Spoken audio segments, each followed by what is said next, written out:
Welcome to the College Football Bros. I'm Michael Newman. I'm Ryan Newman. And I'm Trey Newman. All right, in today's episode, we are going to rank the top 9 best quarterback, running back, receiver trios in college football for 2023. And at the end of the list, we will have plenty of honorable mentions. But I have the first pick here. So we kind of did this via a text draft earlier today. And I went homer. I'm taking USC as the best. Makes sense. So, yeah, I mean, you got Caleb All you need Williams. is Caleb. Yeah.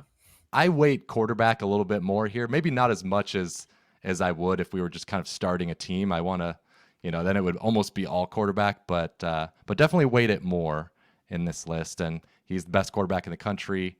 Obviously, Heisman Trophy winner, Heisman Trophy favorite for this upcoming season.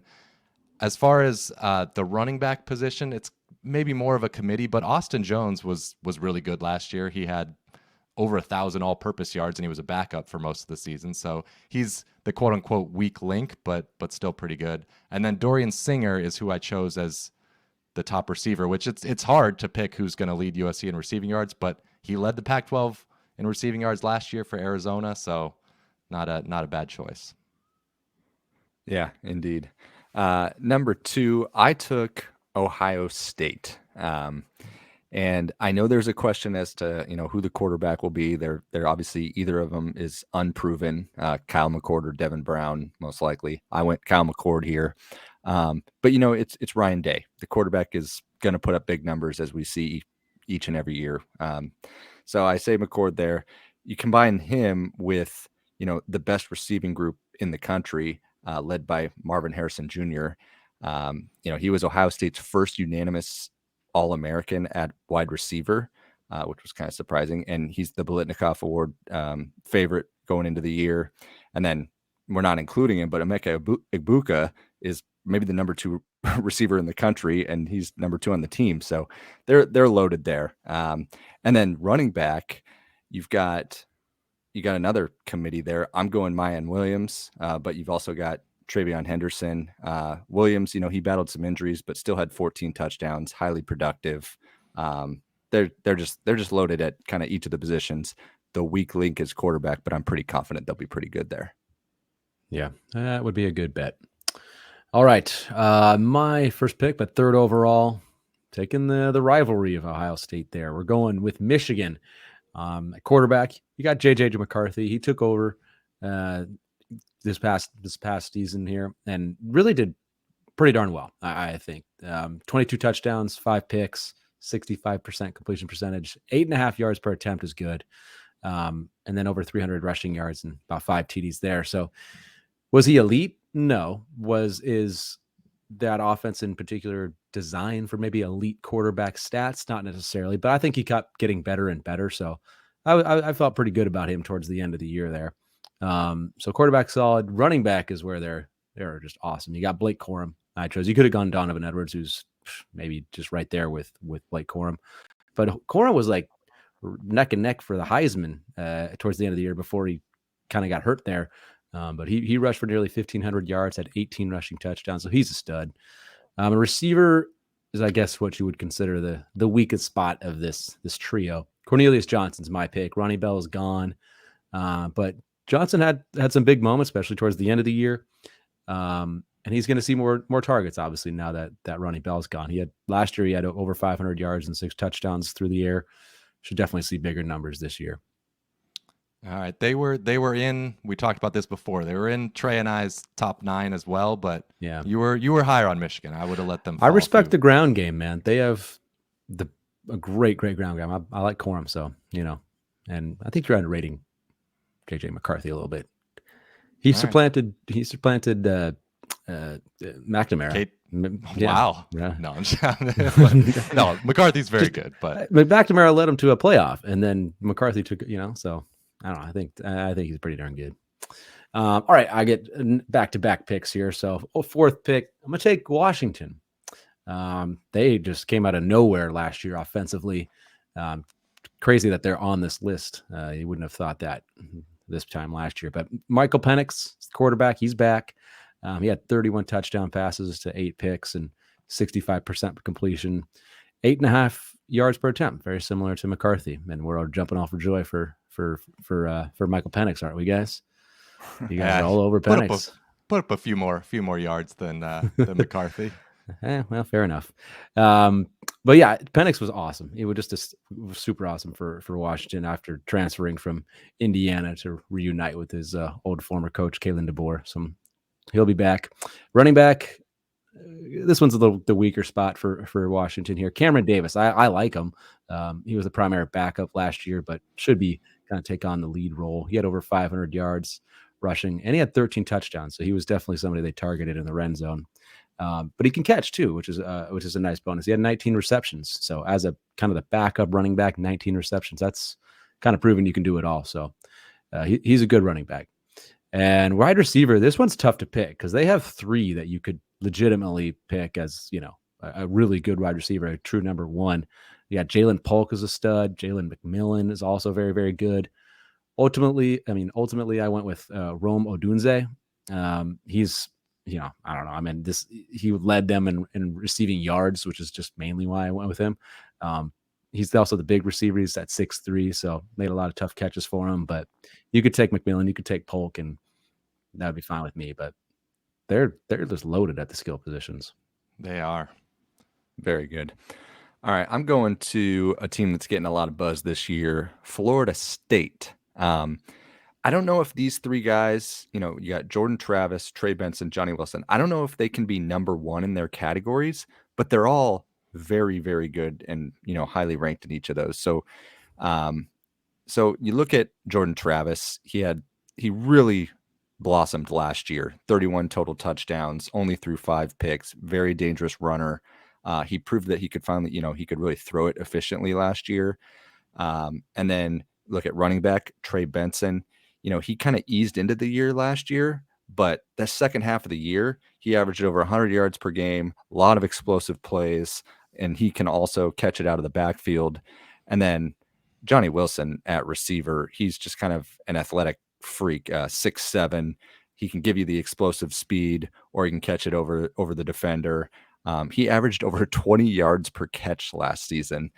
He finished the season in their bowl game against Oklahoma with 202 receiving yards. He's going to springboard that into a huge year and be, one of the best receivers in the country. And then even outside of him, they added one of Michigan State's best players, Keon Coleman, at receiver, who had 58 catches last year. So Florida State looks pretty loaded on offense. Yeah, Jaheim Bell at tight end could be. Yeah, you could put him up there too. Yeah, that's a very good pick. I would have taken the same team in your position there. Okay, we're on to number 6, and I am taking North Carolina. And this one's tough because it is. Yep. Like I said earlier, I'm weighting quarterback more here, so that's why I felt like I had to take him here. Drake May is, I think, the clear second best quarterback in the country. Not too far behind Caleb Williams, and so at running back, there's not really a clear choice here. It's maybe kind of by committee, but Elijah Green is the leading returner. Well, actually, Drake May is the leading returning rusher for North Carolina, but at running back, it's Elijah Green. And then receiver, obviously Josh Downs is gone, but Devontae Walker, the transfer from Kent State, had over 900 yards and 11 touchdowns there. So yeah, he's good. Yeah, I feel like he'll have a pretty big year with Drake May throwing to him. So maybe the running back receiver weaker than some of your guys' picks on this list so far, but Drake May carries it. And then let's see, snaking back, I went with Oregon. And this one would have been really crazy to pick last year because none of these guys had proven anything. You got Bo Nix, who obviously was a big recruit and showed some flashes at Auburn, but overall his numbers were mediocre at best there. Well, last year, transfers to Oregon and played like one of the best quarterbacks in the country, was in the Heisman race very late in the season. 44 total touchdowns, 7 interceptions last year. And then running back Bucky Irving transferred in from Minnesota and had over 1,000 yards on 6.8 yards per carry. So he was great. And then at receiver, Troy Franklin finally broke out last year. He was a big recruit and had 891 yards and 9 touchdowns. So 3 great players. There's a lot of turnover on the offensive line for Oregon, but they did recruit really well in the portal, and they've recruited well out of high school. So I think they'll be able to weather that. And so, I mean, the skill position is set. It's just a matter of the offensive line. And Michael, what's interesting about your two picks there is they're both going to be breaking in new offensive coordinators. I like North Carolina. I think should be. I mean, Drake May can overcome that. It'll be interesting with Oregon, seeing Bo Nix with a different offensive coordinator without Dillingham. But Yeah. I would have picked them there too. Just be interesting to watch. All right, I'm gonna. My last pick here is gonna be Ole Miss. With Lane Kiffin, I just have the faith in the Rebels offense. They have a loaded quarterback room. We've talked about it. I'm going to say Jackson Dart is the guy. I mean, who knows? You got Spencer Sanders coming in from Oklahoma State, Walker Howard from LSU, but I'm going with Dart. He had a lot of production last year. It'll be year 2 of Kiffin's system. He was good through the air and on the ground. He had 600 yards rushing. And then no matter who the quarterback is, they get to hand it off to arguably one of the best, maybe the best running back in the country, Quinshon Judkins. He led the SEC in rushing last year, broke multiple Ole Miss records, and he was only a freshman. And he did that too. He was splitting carries with Zach Evans, so he should really, take on a bigger role and be even better this year. They also have Ulysses Bentley to back him up, who put up some numbers at SMU a couple years back. Kiffin had to dip into the portal this year at receiver, but he did a good job. He got 2 extremely productive guys from Conference USA. I made that my top pick, Zachary Franklin. I think he might be the star coming in from UTSA. He was 6th in the nation with 94 catches, also had 15 touchdowns. Also got Trey Harris from Louisiana Tech, who had a ton of production. And then they also got a Mackey Award semifinalist at tight end, Caden Prescorn from Memphis. So lots to like. Yep.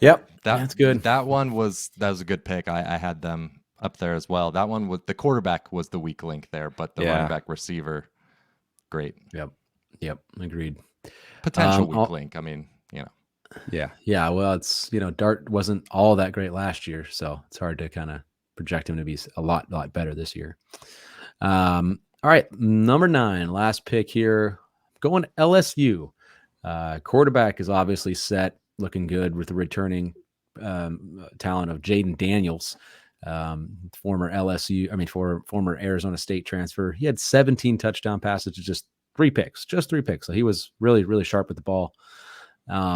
But for him, he was just such a great runner for him last year. He had 885 yards and 11 touchdowns on the ground.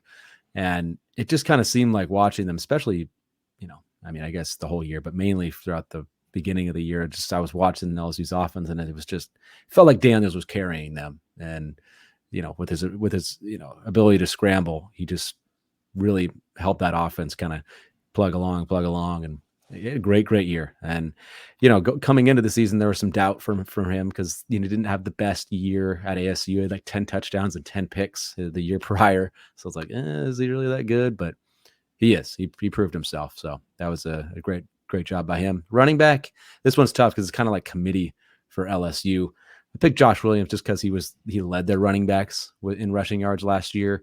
He was a former walk-on, actually. He had 530 yards and 6 touchdowns. But you also got Noah Cain, John Emery, Armani Goodwin. So of those 4, you feel pretty darn good that you have maybe there's not an elite guy there, but there's some good running backs. And I think I just took Williams as kind of the number 1 there. But receivers clear about who they got. Malik Neighbors, over 1,000 yards receiving.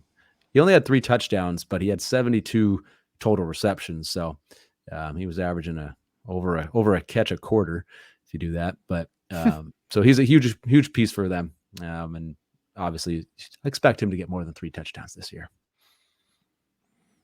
All righty. So there is our top 9. Who are the snubs? Who did you have highest on your list that did not get selected? What about you, Trey? Highest on mine was actually Texas. I'm not, disappointed they're off the list, but I think Ewers is going to have a bounce back year, but that's kind of a personal guess. But the reason I really like Texas is their receiving core, I think, is it could arguably be the best in college football. It's so good, led by Xavier Worthy. But I they think also that'd be got, I think it'd be a tough argument against Ohio sorry, State, but yeah, no, that's a good point. I should say top 5 for sure is, in my Yeah. opinion, with Xavier Worthy, Isaiah Nayer coming back After Aiden Ohio Mitchell. State, it's Yeah, you know, it's open. they're opens and then up. Jatavian Sanders at tight end. So tight yeah, I mean end. they're They're and very well, good. yeah, and you said Nayor, right? Coming back. Nayer, So- yeah, coming back from yeah, injury. yeah. So I mean the potential's there, yeah, and I mean the ceiling is or the floor is very high too. they lose Bijan as much as kind they of like do. the hard thing to because he Yeah. was so No, I'm darn not. good. Yeah, it's not a total snub that they're off.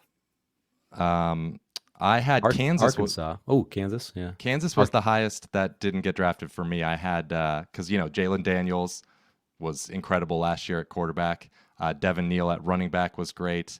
Receiver was kind of for them. It was like, I guess what Yeah. kept them off the list. For me, it's Arkansas. They were my next team. I had the last pick, and for me, it was between LSU and Arkansas. Who was I going to pick? Because I like KJ Jefferson. I think he's underrated. He's a very, very, very good quarterback. I guess you would say he's the best returning quarterback in the SEC. And then Raheem Sanders, running back, just a stud. But they're missing the receiver. I know Yeah. probably could have gone with somebody else, but like it was just I really had nowhere to go to on that. But that's kind of why I sided with LSU over them. But they have 2 out of the 3 great. So Right. And then let's see, Wisconsin, Tanner Mordecai, Braylon Allen, receiver. We'll see. yeah. Who else? Georgia. If we're counting Brock Bowers, Kendall Milton at running back, Carson Beck, we don't know, but should be pretty good. Like Tennessee's probably they're gonna put up a good offense, but they just Yep. kind of have questions like, is Brew McCoy gonna be the man at receiver? Is Milton gonna match some of the production from last year? But I'm confident they'll be good, but it was hard to elevate him. Okay. OU, Dylan Gabriel. Yep. They do lose some running back and wide receiver, so they don't have huge production on that coming back. But Right. I'm assuming then- they'll take a big jump on offense. Penn State has huge potential because Nick Yeah. Singleton Yeah. is a beast. Dante Cephas at receiver, or Lambert Smith, whoever you want to go with. But yeah, Drew Aller, it's too big of a question mark to put in the top 9. Yeah. But he could be great. Yep. Okay. Well, that'll do it for this episode of the College Football Bros. Be sure to subscribe to our Patreon if you'd like to support us. That's the best way to do so. You get bonus episodes and access to our lively Discord server. So that's patreon.com/collegefootballbros. Thanks again for watching and listening. We'll see you next time.